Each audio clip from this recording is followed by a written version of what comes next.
অনুষ্ঠিত হয়ে গেল Bangladesh garments buying house association BGB এর ইফতার ও দোয়া মাহফিল। রাজধানীর উত্তরা ক্লাবে 22 মার্চ শনিবার এ ইফতার অনুষ্ঠিত হয়। অনুষ্ঠানে উপস্থিত ছিলেন Bangladesh garments buying house association BGBA ও Bangladesh garment manufacturers exporters association BGMEA এর সদস্য ও বিভিন্ন ব্যবসায়ী সংগঠনের প্রতিনিধি।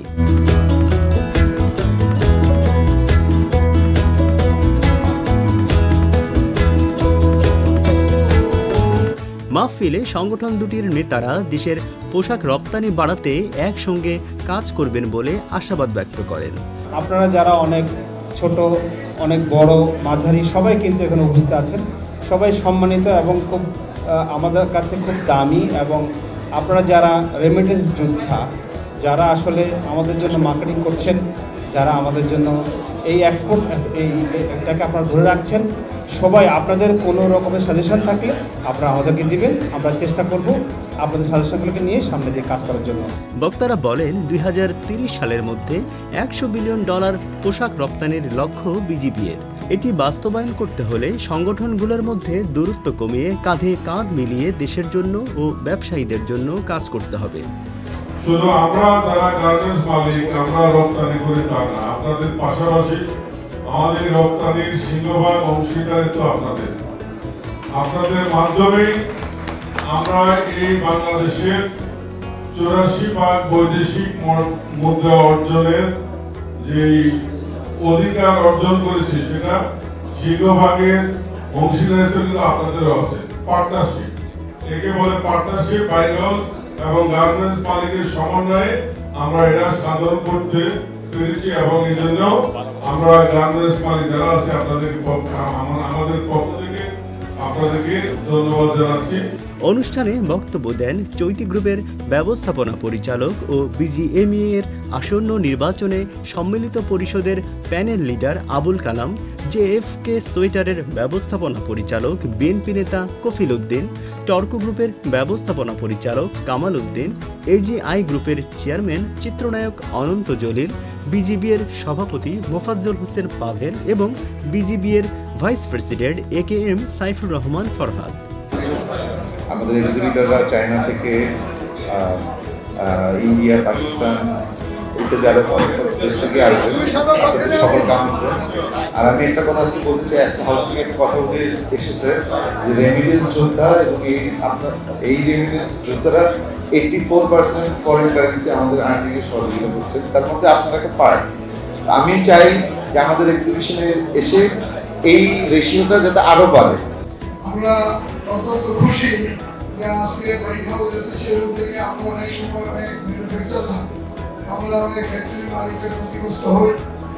আজকে আমাদের এই বাইং হাউস অ্যাসোসিয়েশন হওয়ার পরে আমরা কিন্তু খুব কনফিডেন্টলি আমরা অনেক বাইং হাউসের সাথে কাজ করার জন্য আমরা সক্ষম হই। এই কারণে যে বাইং হাউস অ্যাসোসিয়েশন যেহেতু হয়েছে, তাহলে এখানে গার্ডিয়ান আছে, অর্থাৎ এখানে অ্যাসোসিয়েশন আছে। আমরা কোনো সমস্যার সম্মুখীন হলে আমরা অ্যাসোসিয়েশনের মাধ্যমে সেটা সমাধান করার জন্য আমরা ইনশাআল্লাহ প্রস্তুত থাকবো। যে আমরা যদি মুসলিম ও কয়েকজন শ্রমিক যাদেরকে যেই লিড দিচ্ছে, আমি নাম বলতে চাই না কারা লিড দিচ্ছে, আমরা সবাই এখানে জানি। এই মুসলিম ও কয়েকজন শ্রমিকের জন্য তো বৃহত্তম কোম্পানি বন্ধ করতে পারবো না আমরা যদি একটা কোম্পানিতে 50 জন, 100 জন, 200 জন শ্রমিক থাকে, একটা কোম্পানিতে ছোট কোম্পানি তো 800, 900, 1000 লোক থাকে, আর বড়গুলোর তো কথাই নেই, 10,000, 20,000, 25,000 লোক নিয়ে কাজ করি আমরা। আমরা এই 200 লোক এত ভয় পাওয়ার কি আছে? এই জন্য ভাইয়েরা আমি একটাই বলবো, যদি এই 100, 200 লোক আমরা আইনের হাতে যদি তুলে দিই, এটাতে আমাদের অনেক বড় সমস্যা হবে না। আমরা এদেরকে আইনের হাতে তুলে দিব, আইন তাদের ব্যবস্থা নিবে। আমরা জানি আমরা ভয় পাই, তোদেরকে যদি আইনের হাতে তুলে দিয়ে আমাদের ফ্যাক্টরি তারা ভাঙচুর করবে, এই করবে, তারা আইনের ফাঁক ফুকর দিয়ে বের হয়ে যাবে। বাট আমরা করে দেখি না, আমরা যদি করে দেখি পরে দেখবো আইনের ফাঁক ফুকর দিয়ে বের হয়ে যাবে। তারা যদি আইনের ফাঁক ফুকর খোঁজার চেষ্টা করে, আর আমরা সঠিক পথে যে আমরা ভালো লয়ার নিয়োগ দিতে পারবো না, এটা অবশ্যই পারবো। বিজিবি এর সভাপতি মোফাজ্জল হোসেন পাভেল বলেন, টেকসই বাণিজ্যের জন্য বিজিবিএ ও বিজিএমইএ এর মধ্যে যে গ্যাপ সেটি দূর করতে হবে। যে আমরা যদি একত্রে কাজ করতে পারি তাহলে যে কোনো যত বড়ই কঠিন কাজ হোক না কেন সেটা আমরা মোকাবেলা করতে সক্ষম হব।